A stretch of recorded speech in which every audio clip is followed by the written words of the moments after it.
Ooh, a bit hard. Hey there guys, welcome back to my channel. Today we're going to be talking about the characters in your novel. Characters are super important to a novel, obviously, and each character that you have falls into a different role within your plot. Now, knowing what these different roles are can immensely help you when you are improving your plot and help you understand and develop your characters a bit better. First character, obviously, is the protagonist. They're the main character, the person that the story revolves around.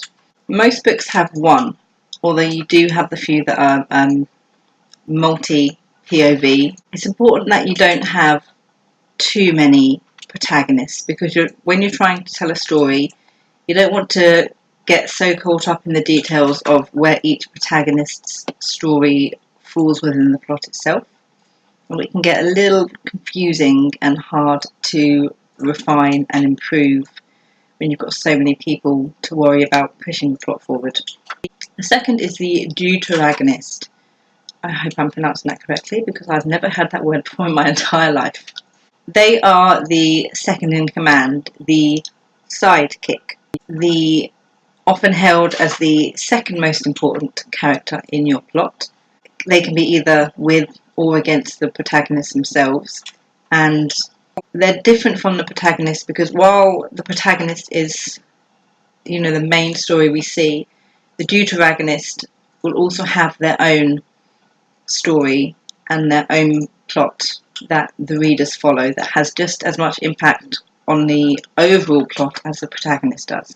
The antagonist, the driving force against your main characters, against your protagonist, the thing or person who is there solely to stop your protagonist from reaching their goals.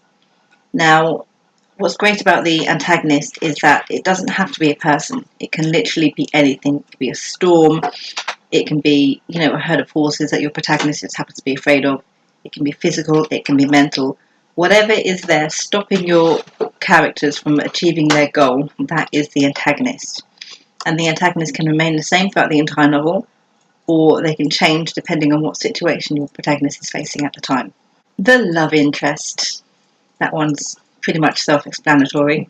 The person that your main character, your protagonist, is destined to fall in love with, or not.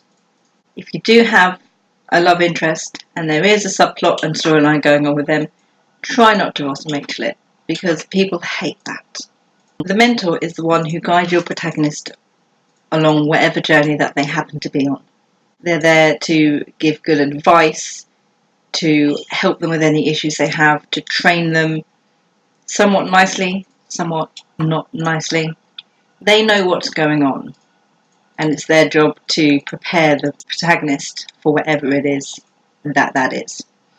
They have a bit of a habit of dying whenever the protagonist needs them most, and that can sometimes serve as a turning point in the protagonist's own story arc. Next, you have secondary characters. These are the ones who join the protagonist on their journey. Now, they're different from the protagonist because they don't have their own plot, they don't have their own story. The plot does not revolve around them at all. All the secondary characters are there for is to help impact the plot, to help push it forward. Think Ron and Hermione from Harry Potter.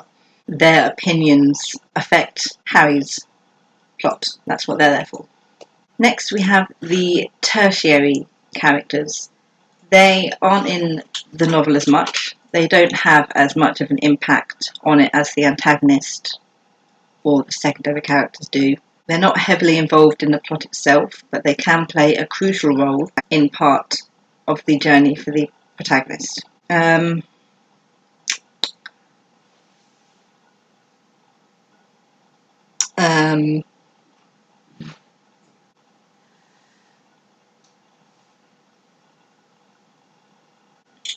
Chiron from Percy Jackson. There you go. That's a tertiary character. There's also sort of a mentor as well. One of the last types of characters you'll have are flat characters. Now, these aren't to say they are characters who are lacking personality. They're the characters that are there for 1 or 2 scenes to serve whatever part of the plot is happening at the time.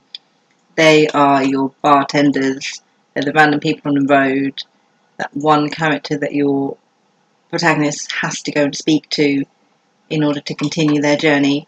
They don't need as much development, past maybe a name and an appearance, but just because they're flat characters and they have a minute role in the plot doesn't mean you can't give them a personality, otherwise they will be a flat character. Now, don't think you have to confine your characters to a single role. The great thing about character roles and knowing and learning what they are is seeing how interchangeable they can be. The protagonist, for example, can be the love interest, or they can be the antagonist. The love interest could be a protagonist, or they could also be the mentor. Knowing and learning the character roles and assigning them, even interchanging them, can help create depth to your plot and depth to your characters. And once you know all of them and can easily recognise them, you can start looking for them in other media, learn from them, and use them to improve your own writing. Because characters are hard. Like, how difficult is it to create a 3D, fully rounded, realistic character? It's not an easy task. I think what some people can forget is that people are multi-layered. We're not just one thing to one person. We are 5 different things to 5 different people. I have my role as wife. I have my role as mother. What? Don't look at me like that. I forgot where I was going with that now. Characters, just like people, are multi-layered. We're not just one thing. We don't just have one role, we have lots. So the more layers you have to your characters, the more roles they can play within the novel, the more realistic they'll be, and the more your readers can relate to them, root for them, love or hate them. So that's it for this video. Thanks so much for watching, and I'll see you next time. Good thoughts and happy writing.